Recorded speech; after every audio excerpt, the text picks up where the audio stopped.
Well, now that police say the victims of the deadly tiger attack were drinking and smoking pot before they taunted the big cat, should they be held responsible for the attack? Well, it's a good question. On Christmas Day, Tatiana, there she is, the tiger jumped out of her enclosure, viciously attacking 3 young men. Zoo officials admit the wall to the enclosure, the habitat, was 4 feet shorter than the recommended national standard. But look, who's to blame here?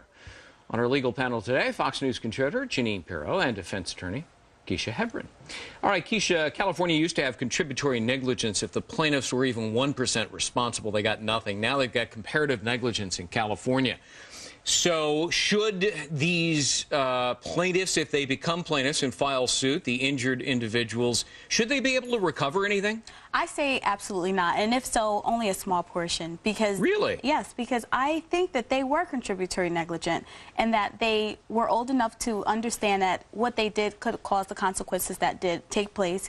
And they also they were standing on the rails, they were drinking, they were taunting the animal. So I think it was contributory negligence in this case. All right. Well, I have to say that when you go to the zoo, you can't necessarily fault, as far as I'm concerned, the people going to the zoo, because the tiger should have been kept behind a cage, or it should have been at least protected, because you can't expect that every person that goes to the zoo is going to behave responsibly. If you went to the aquarium, started knocking on a tank, and a shark jumped out and ate you, are you gonna say, oh no, No, that's never going to happen, of course, but that's the whole point. In terms of comparative negligence, I mean, you can say that because one of them had a .02 alcohol level and because maybe they had the remnants of marijuana in their blood that therefore they shouldn't get any recovery. Absolutely not. They should be able to walk up and down in front of that tiger strapped with quarter-pounders, and that tiger should not have been able to get out.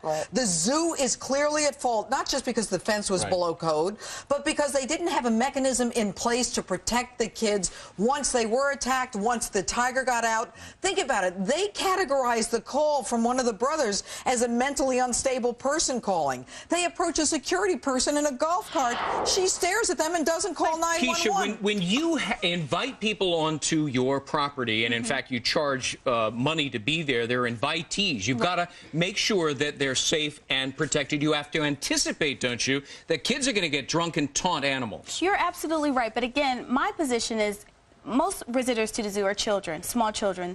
These guys were old enough to understand the consequences, and they stood on the rails. There was a footprint of one of the victims' shoes. But Kisha, they didn't throw anything at them. They did, the zoo tried to get it out there and spin that they had these slingshots. Okay, and they didn't. But how many kids go to the zoo and beat their chests when they see an ape? But that's different. That's different from taunting the animals, standing on the rail. Taunting? Yelling at the animal? And another thing that needs to be pointed out is they had to be aware. Okay, there's this wall. It looks pretty low. Why would you stand on a rail in a But taunt Kisha, the zoo didn't think it was low. Why would a couple of kids think it was low? Plus, the moat didn't have water in it. This zoo is so liable. The city of San Francisco... Is this a case of what the law refers to as res ipsa loquitur, automatic negligence? The thing speaks for itself without a doubt. When you've got a wild animal and you expect and invite people to come in, and if they can't yell at that animal without fear of being killed, then that zoo shouldn't be in Barbara business. from Madeira Beach, Florida writes, whether the tiger was taunted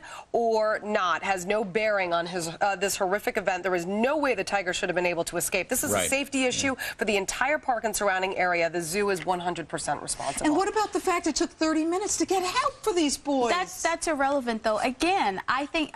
And as a matter of fact, these boys are lucky they're not being charged with manslaughter because they taunted this tiger. Well, taunting of an animal in a zoo, by the way, is a crime. It's against the law. They may still be charged. The question is, what does taunting mean, Greg? And it doesn't mean that you yell at an animal. That's not taunting. You know what, Janine? Initially, they said they didn't taunt the animal. And now we're hearing this, so maybe they're liars. They had cameras and videos on their phone.